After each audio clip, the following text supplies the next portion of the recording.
Welcome to episode 11 of the Multinational Money Podcast.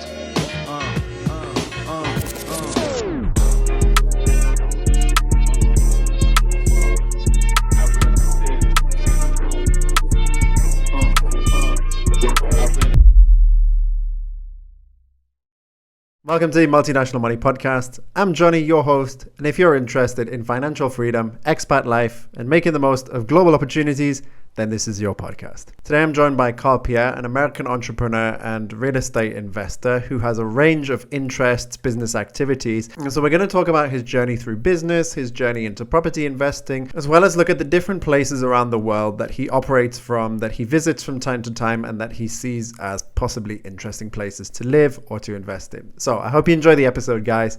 Let's get right into it. All right, Karl Pierre, welcome to the Multinational Money Podcast. Well, thank you for having me. Appreciate it. Great to have you. You're a man of many interests and talents, as I see from your YouTube channel, and I'm really excited to talk a bit more about them today and learn more about yourself and your incredible journey that you're documented online through YouTube. Awesome, man. I'm an open book. You can ask me whatever you want. I like to share, and I guess what's most important for me is presenting as much information to people as possible so that they can more or less make their own decisions with what they want to do. So sharing information is something I rather enjoy. Yeah, I like the way you put it as well, like so people can make their own decisions. It's also an approach I try to take as well. Like I would never try and influence someone in the way they think. What this podcast and what my channel is all about is sharing information. In the case of the podcast, different perspectives, different experiences from people. And then they have, like you say, the information, they have those different accounts from people to be able to make their own decisions. So with that, maybe let's start by asking you a little bit about your background. So where you come from, what your professional background was coming up, and a little bit, about your story. Yeah, so I'm originally from New York City. Parents are Haitian immigrants that moved to the United States in the late 70s. Grew up in Queens, New York, which is, ironically enough, the most diverse place in the world. It has the most nationalities represented in one geography, more so than any other place. So growing up, I was always exposed to different people. A lot of Filipinos, a lot of people from European descent, African descent, all constantly coming across different nationalities, getting to experience their food, their culture. So I think that really shaped me as a person, just being able to know that there was more to the world than just what was in my city, right? Hearing everybody's different stories about local animals, local foods, local customs. It probably framed my mentality to want to see those things and experience those things in person.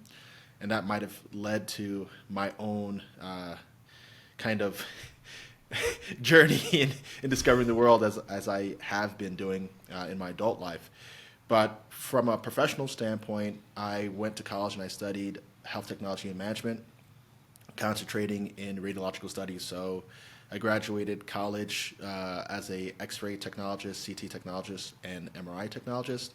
And I worked early on kind of in the hospital setting, always with the idea of kind of pivoting out of a traditional job and focusing entirely on entrepreneurship. And I've been able to do so throughout my life and throughout my career. Yeah, and it's really interesting because like those first experiences that you've had as a professional have greatly influenced kind of the path you took later on, as we'll see when we talk more about your entrepreneurial background and history as well. So I'm looking forward to exploring that part as well. You have obviously now, like you've got your YouTube channel and you've got, like Passive Workforce and ENTP Life. I'm curious about ENTP Life because it's obviously a personality from the Myers-Briggs, the Myers-Briggs test. And actually my personality type is almost the same, but I'm the introverted. I'm you're the ENTP, that's right, and I'm the INTP. I did name it ENTP Life because prior to that channel, I had another channel that was a cooking channel because I like to cook, amongst other things. And I got pretty bored of just posting recipes and having almost no engagement. And I wanted to start showing more of who I am. So I started to incorporate aviation, fishing, some of my other hobbies. And I was like, you know what I'm going to do is I'll fly out to a good fishing destination. I'll catch something, bring it back, prepare it, and that will add more storyline to my channel. And then I was like, you know what? I don't want to be limited to just cooking. I need to be able to have a channel where I discuss whatever I want in a free way. Now, the way that I came to know about like personality typing was that I had a friend who one day we were in an argument, and she was like, "What is your personality?" I was like, I don't freaking know. And she made me take a personality test, and the results were really shocking to me because they were so accurate in describing how I approach life, my philosophy, work, pros and cons to my personality. And I just thought that I was, struggling with ADHD and kind of an oddball. But when I realized that it's a well-defined and documented personality type, I was like, oh, okay, this allows me to be myself as I am, and I'll name my channel this to serve as an example of what an ENTP how they actually present in the real world, right? And that's where the channel came from. And personality typing is something that I now use in my companies with all of our recruits and all of our hires, because I feel like it really helps you understand what makes people tick and how they approach and how they see life. For a long time, I didn't realize that people just didn't see the world the same as I did. I thought like what's wrong with everybody else and what's wrong with me, that I'm not like everybody else. But once I was able to get a clearer understanding of the 16 personality types and what makes them tick and what do they respond to and how do they organize their thoughts and how do they approach their decision making, having that knowledge made me more effective at leading them and working with them, because then I can kind of ensure that employees are in the right roles, and I can also adapt my communication style to reach everybody rather than assuming everybody just thinks and functions like me. So as far as the channel is concerned, I ended up changing the name to the channel and named it after myself, because people actually started to think that ENTP Life stood for the entrepreneur's life. And I was like, I don't need to have to keep explaining the personality type and stuff. So I just turned it into a personal brand, and some of the content still references ENTP Life. So, but that's the history behind that. Yeah, it's quite a coincidence that your personality type is almost the initials for entrepreneur. But I've done like personality tests as well, and in like a professional setting, and I do think they help like to better understand yourself. And when you see like your other profiles as well, you do understand that not everyone thinks like you, and sometimes you have to adapt your way of working to get the job done. So there's some common countries that come up a lot on your channel. When you're in Europe, Italy is obviously a popular country that you like to visit. You spend time back and forward between the United States and Colombia. How did you end up choosing these countries or having like particular interest in certain countries? There's been no particular method to the madness. It's go and experience, and then I see if I like the place or not. So when it relates to Italy, the background behind that is that I wasn't too interested in Italy actually ever. It's not a place that I ever grew up dreaming I would want to see. Like I'm not one of those people who's like, oh, I got to go to Rome. Or, never was on my list of places to go for some reason. But I went once to go to Venice, like with a girlfriend. And it was like, all right, it's an experience for what it is. But my brother had saw an article about €1 homes in Italy, and he knows that I invest in real estate. And he pretty much sent me the article and was like, you think this is real? Do you think we could go and buy a vineyard or something like that? And I thought, well, I don't know. And if you have this question, then people who've seen this article must have this question. So let me go check it out for myself and see if it's worth buying these cheap properties in Italy. And at the worst, I get a 2-week vacation and some good content for my channel. So I ended up going to Italy and checking out the €1 homes. I bought a few properties on the first go. I'm now at 4 properties so far in Italy. And I ended up falling in love with the place for all the reasons that aren't kind of the mainstream reasons for wanting to enjoy Sicily or Italy itself. But as far as the other countries that I cover regularly, Brazil, Colombia, Spain, is because those are countries that I've also visited and liked enough to say I could call this place home. I have this goal of having at least 12 international properties. I own plenty of real estate in New York and in the United States, but I want to have a home in 12 different countries that if I want to rotate to a new country every month, I'd be in my 12 favorite places all year long, Okay. right? So being able to go to Brazil for Carnival, New York City for Christmas, and kind of just rotating through the seasons. Whenever it is like the peak time to be in that particular place. That's kind of the thought that I had. And whenever I go to a new country and I feel at home there, then I start to consider the potential of owning real estate there, and then I'll document it and kind of show what my process has been. Cost of living, lifestyle, cost of real estate, how could you earn money while you're there? Because that's usually most people's concern. It's like, if I move to a new country, how will I manage to support myself? So that's kind of how I go about deciding which countries I cover. It's based on me going there and saying, I love it here. And then it becomes something a place that I start to revisit, that I start to invest. And since I'm there, I just film what I'm doing. Yeah.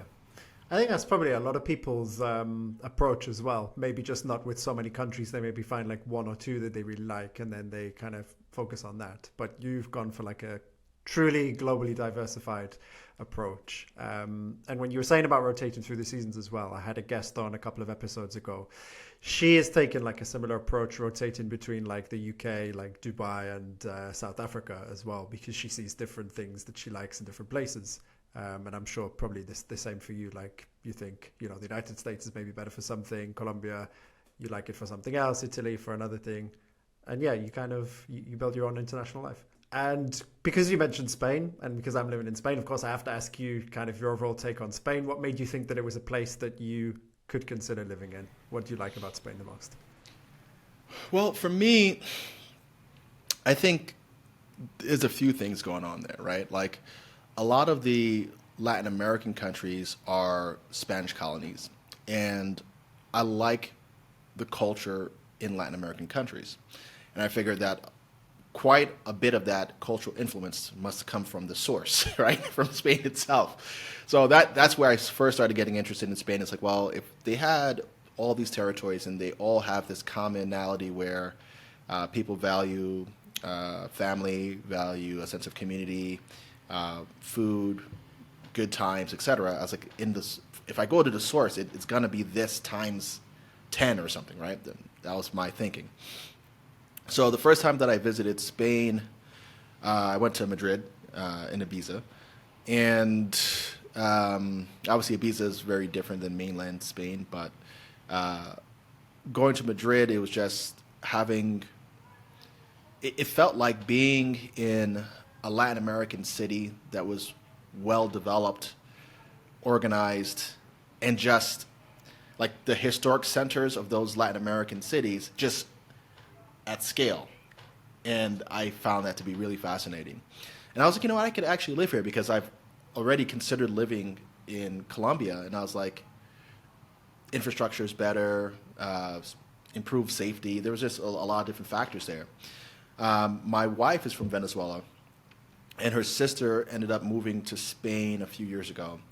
And one summer we were spending time in Italy, and we went to go visit her sister. And that was my wife's first time visiting Spain, and she loved it as well. So for me, seeing that my wife has family there because she has no family in the United States, and we've already been considering moving out of the country, we started talking about Spain being an option. So ultimately, the reason why Spain kind of leads for me is because it has the right balance of infrastructure development and a culture that I like, so that I don't feel that my kids are going to be somewhat at risk. They're going to have access to education, access to healthcare, improved economics, and it allows me to be in a place that feels good to me. But that's my reason for Spain. Okay. Not what I expected, but very interesting to hear nevertheless. What did you expect? What did I expect? I thought, like maybe the typical, like, yeah, the food is great, the weather's great, the people are nice, these kind of things. Obviously, like the Spanish culture is a certain way and is very interesting. But I didn't think that it never occurred to me that someone might kind of trace back from like former colonies to go back to the source and say, oh, this is where this cultural aspect comes from, this cultural element.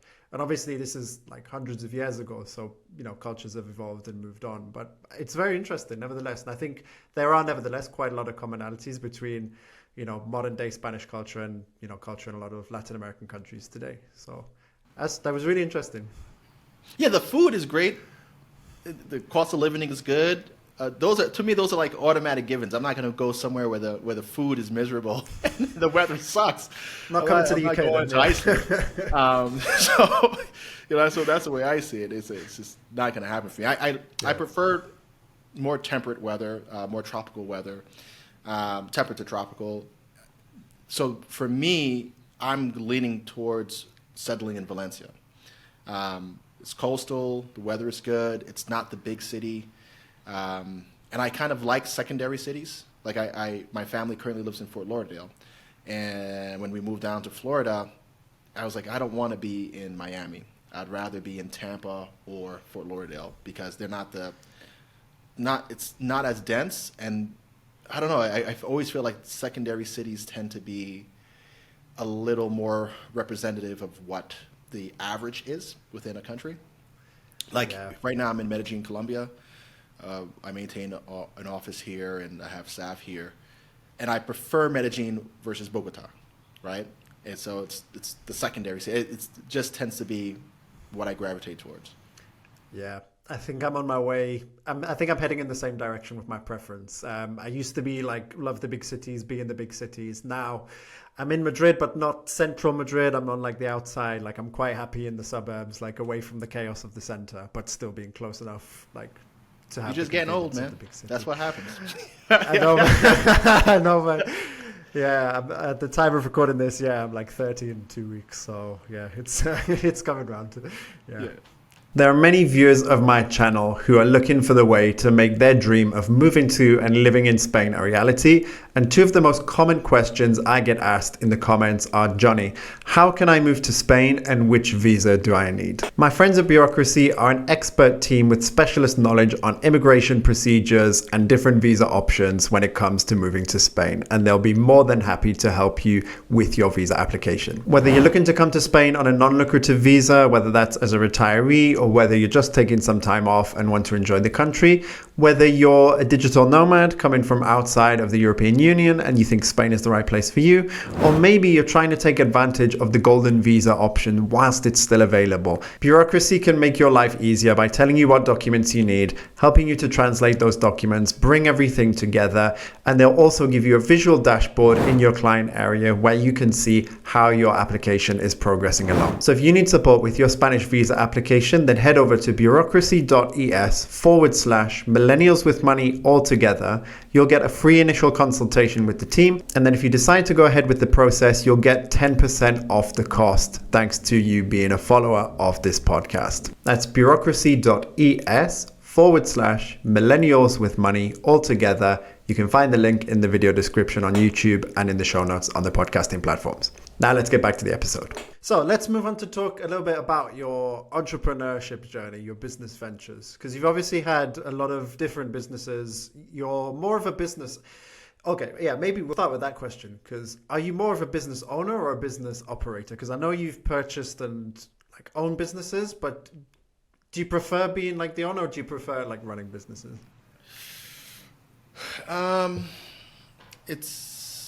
I think both. I like kind of moving between both.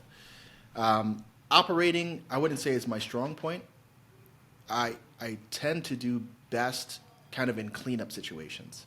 So I like to step into problematic businesses or businesses that I can add value to because they are just inefficient in ways or are kind of mismanaged. But I don't like to be a day-to-day operator. I think once the fun of kind of correcting the problem fades, I prefer to have other operators and other managers in place. And I would say that I like to tinker more than I like to run a single entity daily. That's not what gets me off. What gets me off is kind of going into a new space or fixing a problem in a space that I understand. Yeah, because I read about this in, I think it was the Diary of a CEO book, there's different people that are right for different stages of a business, and seeing that you present yourself more as a business owner as well, rather than like an entrepreneur, get the impression. So I was curious to get your perspective on that. Let's talk more about kind of the journey that you've been on. So there's probably a lot of people that want to get started in business. Maybe they want to buy a business or they want to start their own thing. What's the best way to get started if they have limited resources at the beginning of their journey? Limited resource. If you have limited resources, you probably shouldn't be buying a business. I think if advising somebody who's looking to transition out of kind of the W-2 role into some form of entrepreneurship, I would say start first with what you know and start with a problem that you know that you can solve. Because once you're solving problems, you're going to be able to generate revenue. So that's kind of where I tell most people start. Start where you know and really try to pinpoint a problem in your life, in your world, in your industry, and aim to monetize that thing. And after you've had some experience kind of operating your own thing and you're cash flow positive and you're able to identify value in other companies, then you could start acquiring other companies. I've seen people kind of promoting just go out there and buy a business, but I just can't imagine myself never being an operator or not having the experiences that I've had, being able to go and properly evaluate a business and manage it. Like it just doesn't seem realistic, right? I guess maybe if you buy like a car wash or something, they might be a little bit easier, not too many employees. But buying businesses it's a heavy lift. I would say it's a lot harder to get into buying and operating businesses than it is to buying and operating real estate holdings, right? The availability of capital for real estate is there. It's easier to explain. It's easier to analyze. More predictable revenue than most businesses. Banks like it a little bit more, so I guess more bankable. So if people are thinking about purchasing a business, I would say before ever purchasing a business, you should definitely work in management in the same industry group, because it's going to fall on you. And to think that someone can come along and buy a $20 million company and have never operated something like that, I just think is far-fetched. So short fair point, answer, start with what you know, prove that you're able to scale that, and then consider acquiring businesses for kind of hyperscale. Yeah, it's a fair point. I think, if you try and go in at the deep end, like without the knowledge, like there's no way you can understand the intricate workings of that business to be able to make like good decisions and ensure its longevity. So I completely agree with you there. It's not only the decision piece though. It's who's going to finance you, right? Who's going to take you, who knows nothing about this industry, and give you $15 million of debt and $5 million of cash to do a deal in a space you know nothing about. Yeah. Yeah, good. It's not going to happen. Yeah, good point as well. Yeah, I had not thought about that. Okay. Obviously, to get to that stage, whilst you're building your knowledge, when you get into a stage where you want to maybe like do real estate deals or acquire a business, it's going to require some patience and it's going to be a journey. So how important has patience been during your journey in entrepreneurship? I'm not very patient. Most ENTPs aren't. So I think I'm not the best to answer on the patience piece. But I think nothing happens as quickly as you see it on social media or television. And everything kind of has its timing to it, right? So I find that either you have to operate within your attention window, or you need to just expect things are going to take longer than you ever imagined.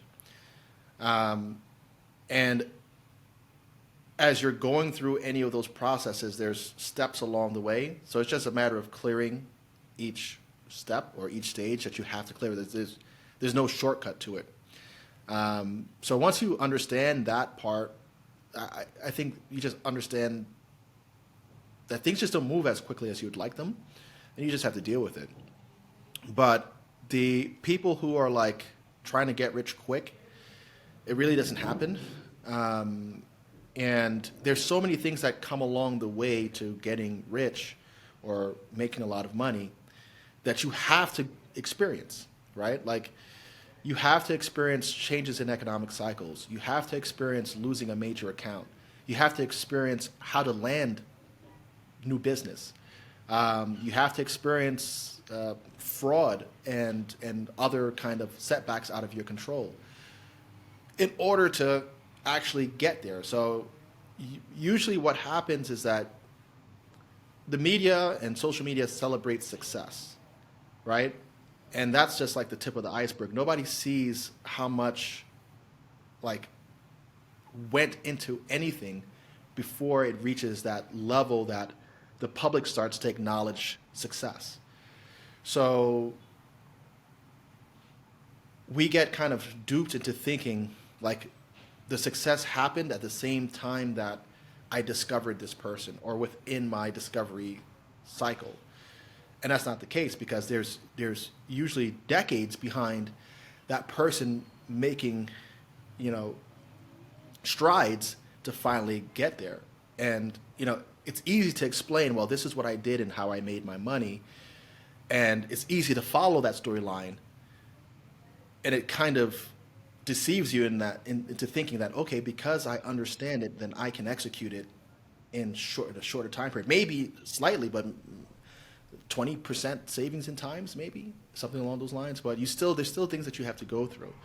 So I would say don't rush to wealth, because it's going to lead you to do ridiculous things, and it's going to be harder for you to manage when it hits, because you're not gonna get those experience points, right? For those that game, right?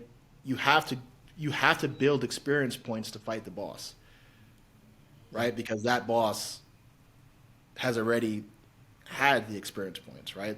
And if you come in there green, you're going to get eaten up. So it's more or less the same. You need to go through it to develop the skill set to succeed.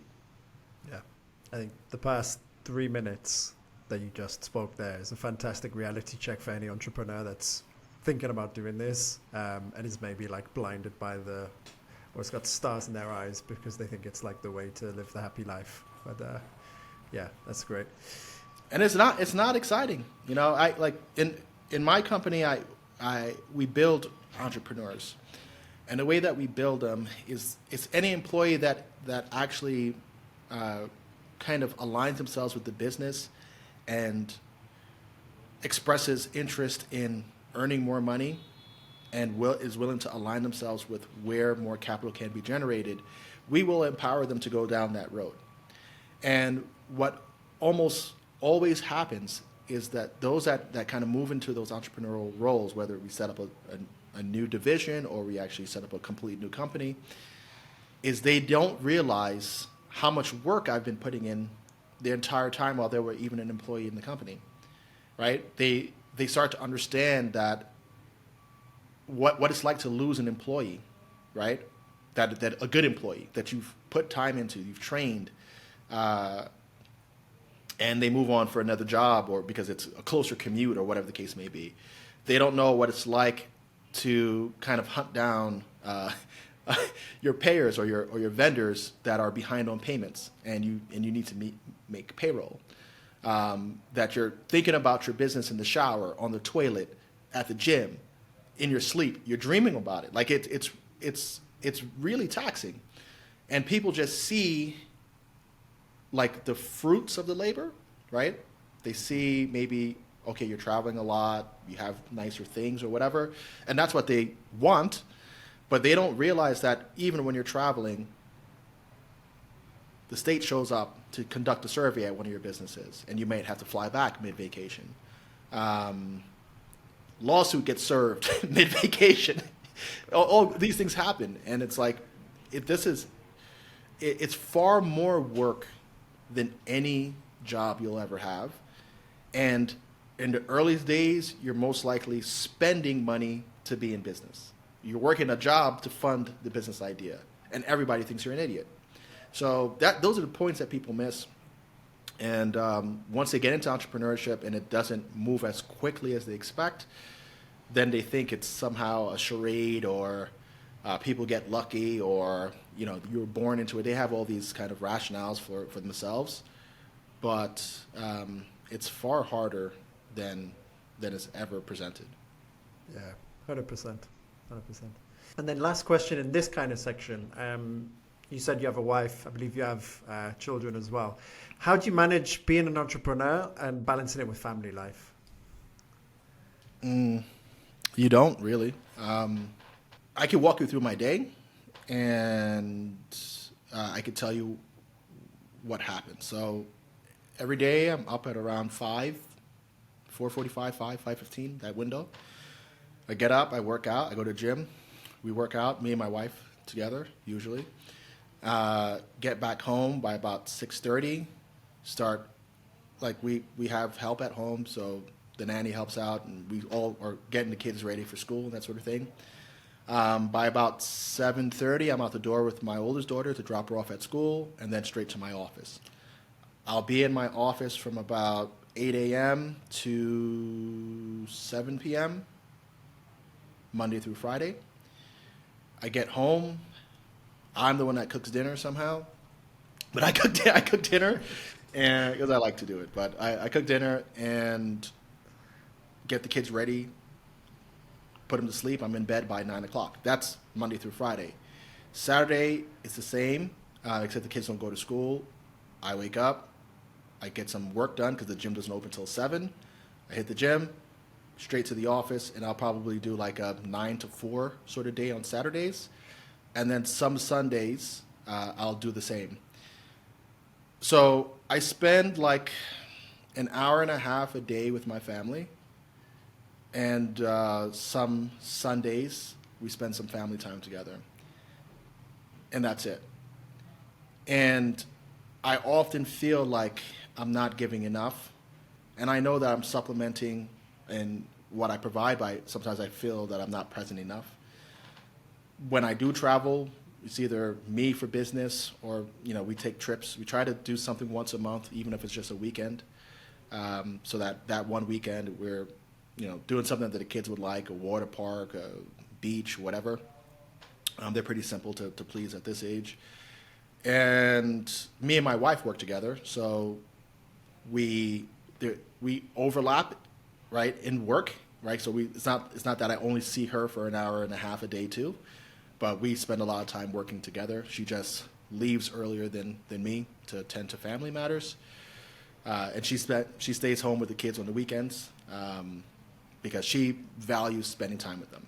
I kind of am drilled down to work, because it's almost like I have no choice. If I take my foot off the gas pedal, the work builds up, and there's a lot of things that require only like my attention, or the things that only I can solve for.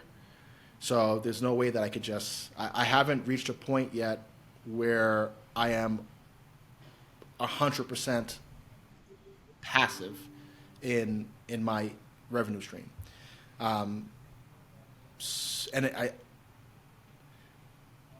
even when that happens, I think I'm going to find something else to do to consume the time, because I don't know what to do with downtime other than work. Right, it's been my life for a long time. Yeah, that was going to be my next question. Yeah, like if you had the choice, like, would you keep doing it? And I guess, yeah, given the answer you just gave, that even if you were fully passive, like, you'd need something to keep you occupied. Yeah, I can relate to that. And even at 9, 10 o'clock, when I set myself like a hard deadline for like, okay, you're done now, like, relax a bit. I still sometimes sit there, I'm like, I need to do something. I need to do this. I need to do that. Like, I need to keep going. So I totally relate. I think what I would love to do, in all honesty, is my goal is to exit the companies that I'm in now by 2029. And I think that puts my kids at a really interesting age. They'll be like 10 and 8, 9, around there. And I think whatever the next thing will be more family-centered, and trying to get them involved in whatever it is that they're interested in, right? And trying to build, something around their interest, so that we spend more time building this thing and developing their minds for what I believe is the real world. But I think that's where I'll end up doing. That way I can still be busy with work, but tying my family life with my work. Yeah. Nice. Well, let's move on to the next part now. So we'll talk a bit more about the passive side of your income. We'll talk more about real estate and property. We'll maybe focus specifically on European property, because as someone coming from the US, it's obviously, completely different, like the two property markets. Because I know you obviously talked about your properties in Italy, your 1 euro properties. Was that your first exposure to like European real estate, or did you have any prior investments or interest in investing in property in Europe in the first, like before? No, that was my first exposure with I think with international real estate, actually. Oh, okay. Like owning international real estate. Before then, I had rented.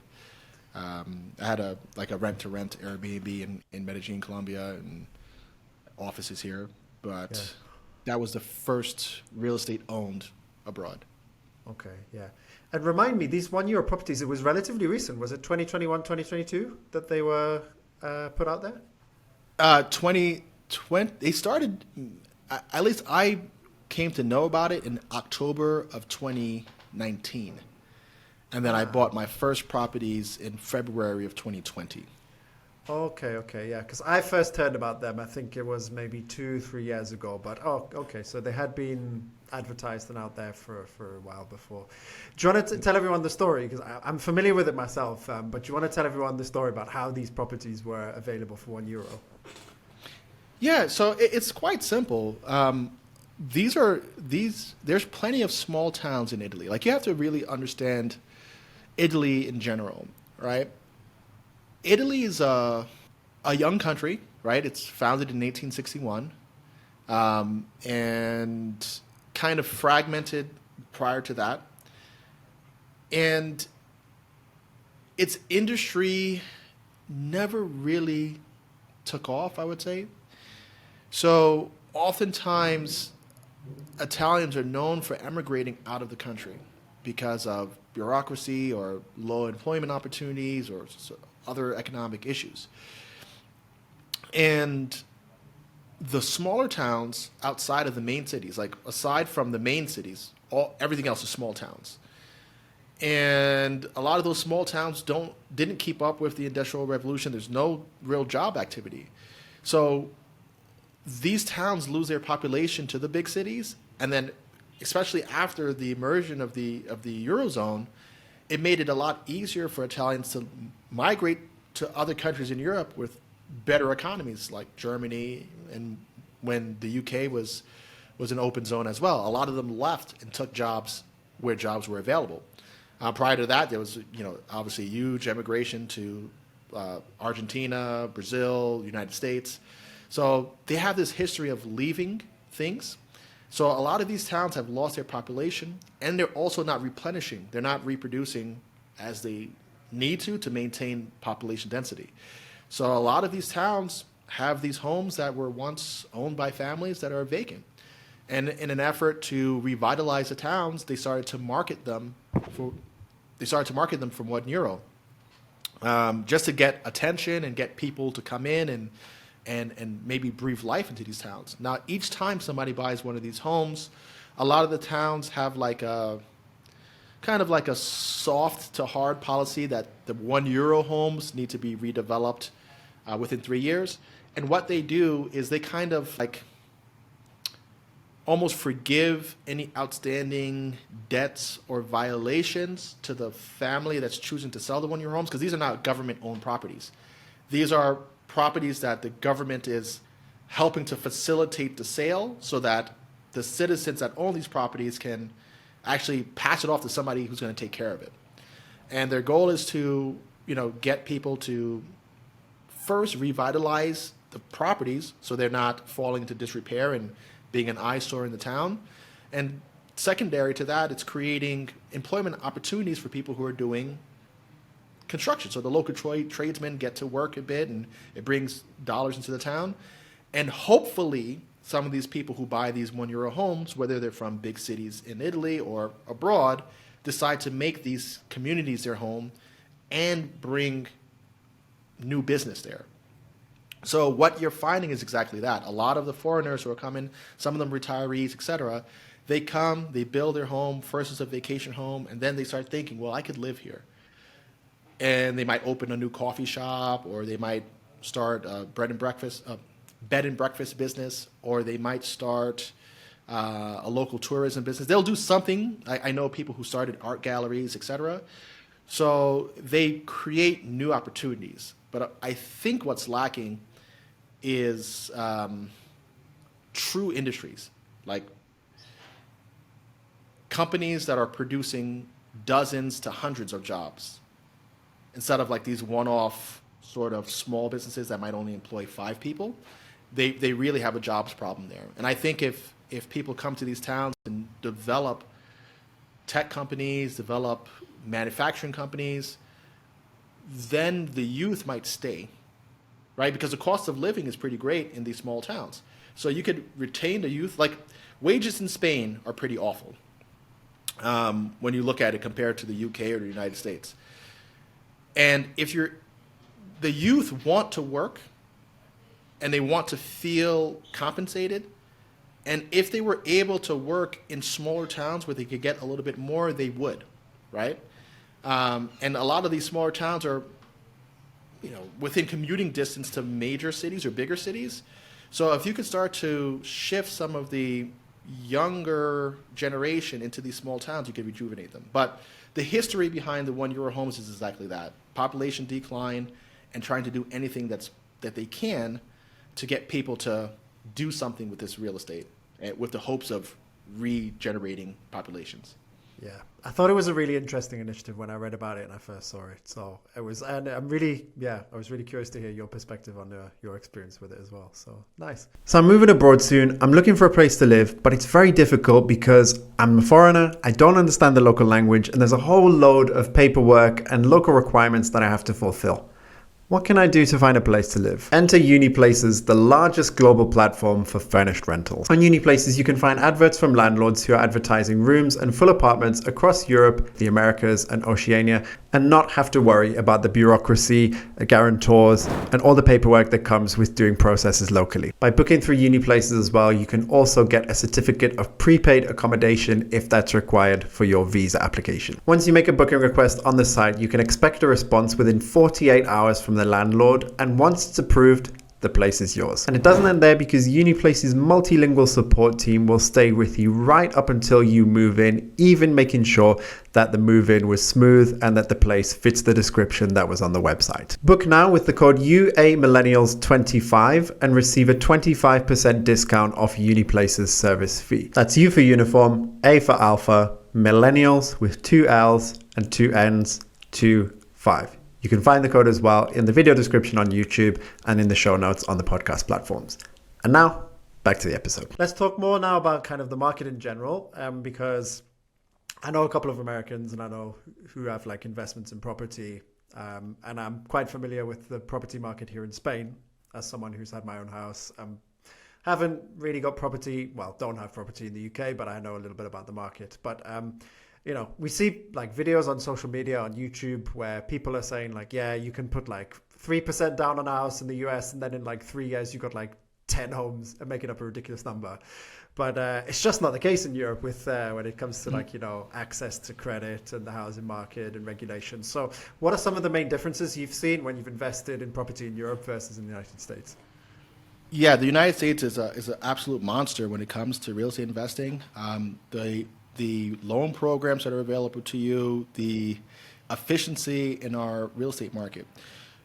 One main difference, first main difference, is there isn't a centralized listing system in European countries.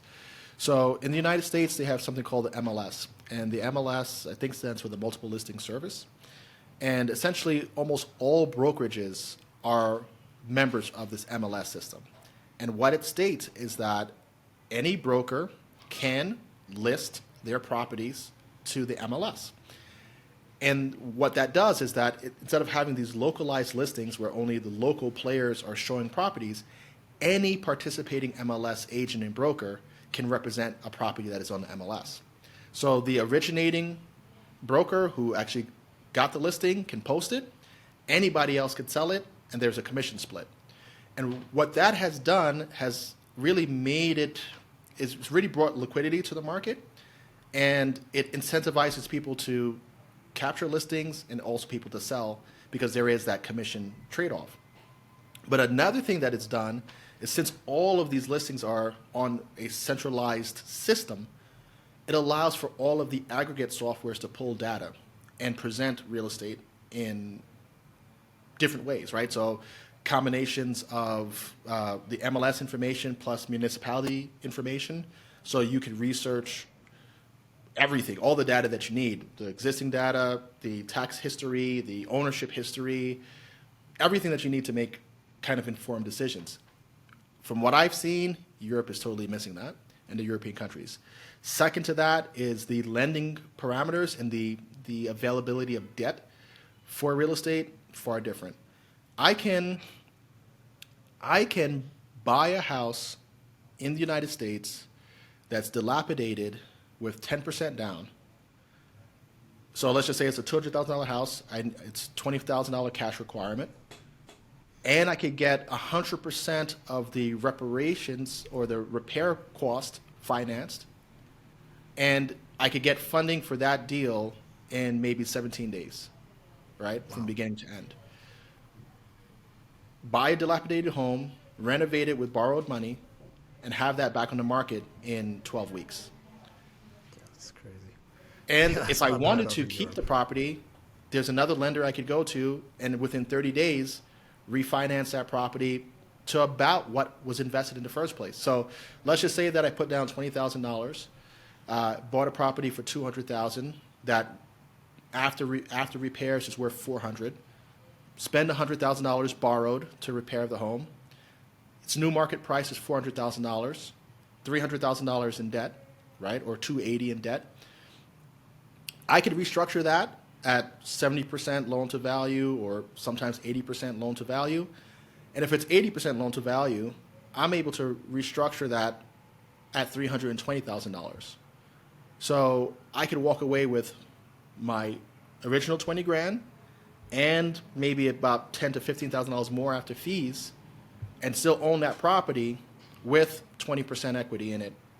So on a $20,000 initial investment, I might be up 5 times of my initial investment in net worth, own a piece of real estate that I can potentially rent for cash flow. These programs do not, I haven't seen any sort of similar programs that exist anywhere else. And that's what's missing in the international market. I've even thought, like, why aren't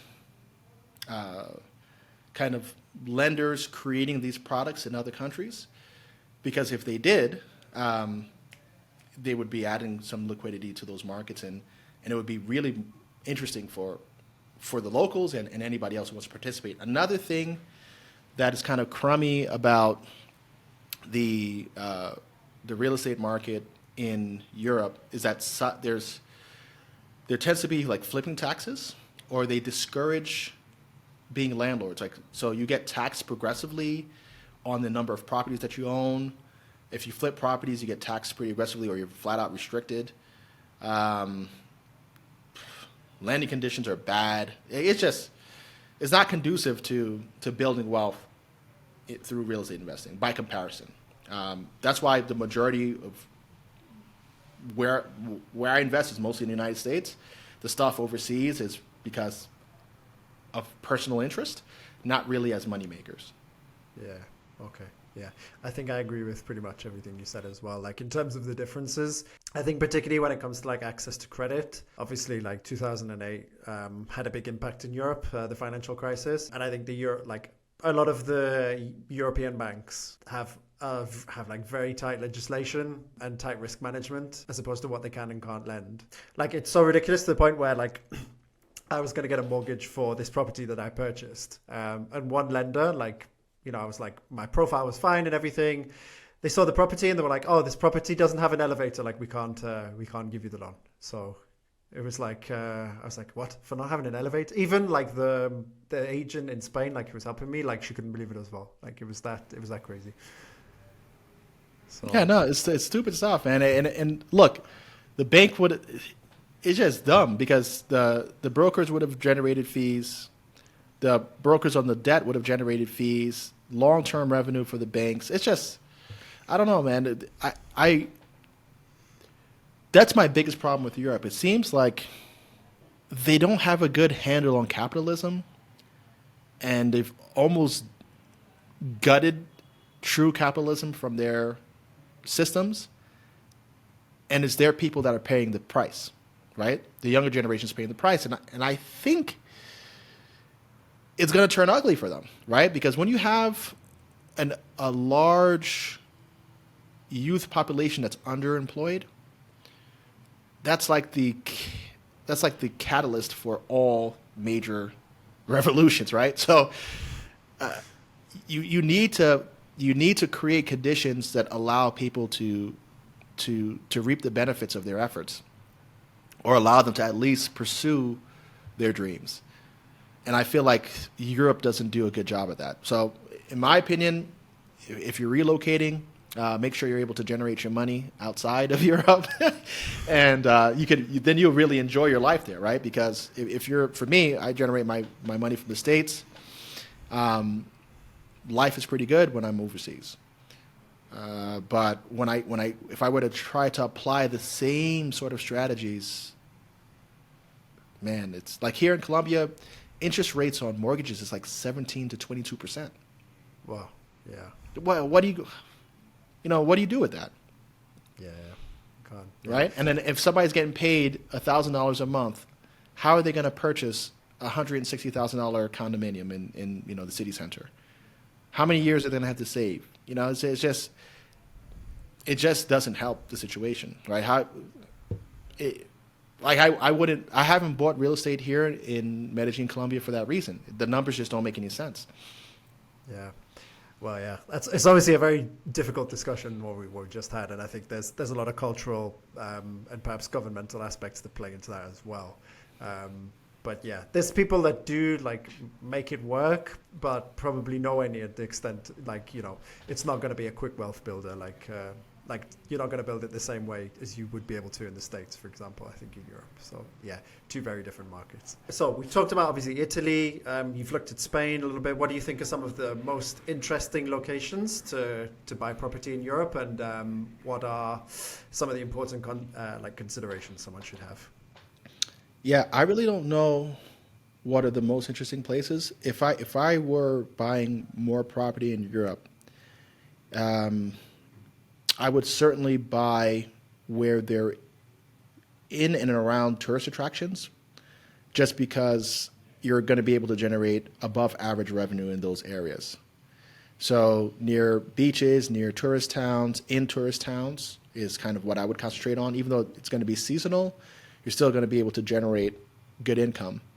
As far as emerging markets are concerned, I really look not to Europe, or at least Western Europe, as having opportunities. I would rather look at some of the emerging economies, India, China, Brazil, Nigeria, just because the populations are there, the resources are there, and their GDPs are growing. Europe seems to be on kind of a historical downslide. Like the quality of life is good and the history and charm is there, but I really don't see it as being like a frontier for growth. I think they've had their day. Okay. Yeah. I think, I had another guy on the podcast called The Wandering Investor, Ladislas Maurice, and he's also investing in like Colombia, but he's also looking at countries like Panama, Nicaragua, a lot of other Eastern European countries as well, because he sees like the higher returns in those markets compared to Western Europe as well. Yeah, you're going to see higher returns. I kind of stay away from some of the Asian markets because a lot of them do like leasehold, like non deed or title ownership. So I would absolutely stay away from that. But anywhere where I feel the population is growing, and they have their own research. That's why I like Brazil a lot, because Brazil is massive. Yeah. And their population is growing, and they have tons of natural resources.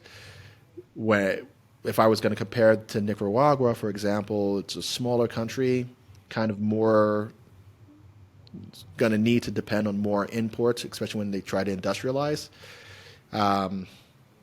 So like that's kind of how I look at it. It's like, well, what are the raw resources? Do they have a workforce? And if the answers are yes to both of those, then what is the infrastructure there for manufacturing, for exporting goods, et cetera? Is the population growing? If all those things are being met, then I'm more inclined to say that's a good place to invest. But if the population isn't growing and they're kind of short on natural resources, what are they going to do? So you're saying that there's some kind of macro level analysis at the country level required before you go into considering purchasing a property somewhere? Yeah, for sure. Because like, I don't know. I think those are just kind of basics, right? Like there has to be some sort of growth. And if there is growth, like you're gonna benefit from the rising tide in that area. So might as well make it easy for yourself, right? Yeah. You want to squeeze the juice from a juicy fruit, not from an old dry, lemon. 100%. Yeah. Back in January 2023, I had a bit of a travel horror story. Check this out. First morning in Bucharest. I was meant to leave Madrid at 8:15 and get into Romania at 1:10 a.m. local time. This flight ended up being 4 hours delayed, so we left Madrid last night at midnight, and I got into Romania at 10 a.m. now, so 5 hours ago. So 5 a.m. got into Romania because of this flight delay. Now, in spite of all that, and me being entitled to EU passenger compensation for the delay of the flight, when I reached out to the airline, they tried to refuse me the compensation I was entitled to, which I was not happy about. As a result, I decided to get in touch with AirHelp, which is a platform that helps passengers who've suffered from flight delays to get their compensation that they're entitled to. Simply submit your flight information on the website and the legal team of experts will tell you what compensation you're entitled to, and they will take everything up with the airline. I found this service really valuable because I didn't have to do anything beyond putting in my flight details. I got the compensation that I needed, and even though AirHelp do take a percentage of the compensation that you receive, it's still better than getting nothing and constantly banging your head against the wall trying to get something out of the airline. So if you've got a flight that's delayed, you're entitled to compensation, you may be not getting anywhere with the airline, then head over to AirHelp and put in your flight information and see what you're entitled to. You can check out the link in the video description on YouTube and in the show notes on the podcast platforms. Back to the episode. Great. Well, Karl, thank you so much for your time. I know you're a busy guy, so I really appreciate it. I got one more question just before you go.